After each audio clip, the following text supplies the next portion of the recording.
This is the coronavirus diary for Saturday, April the 18th, 2020. It's Easter Saturday. It's the day before Divine Mercy Sunday.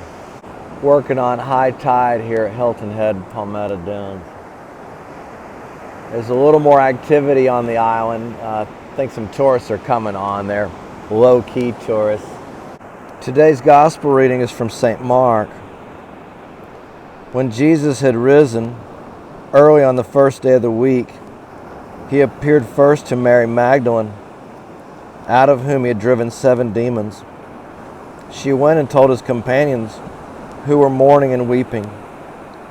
When they heard that he was alive and had been seen by her, they did not believe. After this, he appeared in another form to 2 of them, walking along on their way to the country. They returned and told the others, but they did not believe them either.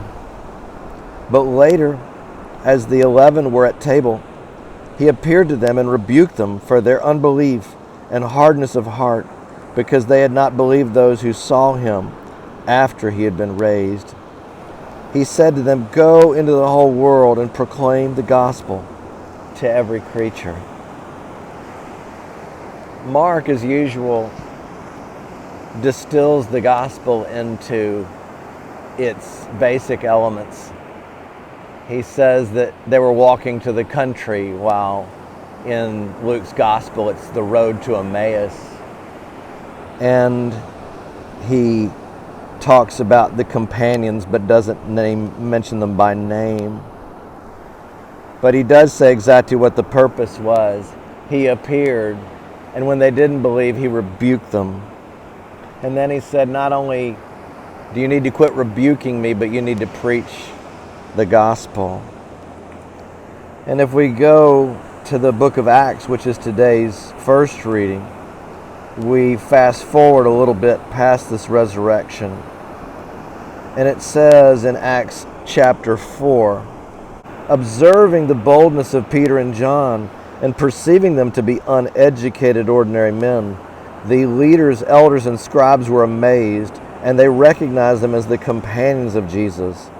And when they saw the man who had been cured standing there with them, they could say nothing in reply. So they ordered them to leave the Sanhedrin and conferred with one another, saying, "What are we to do with these men?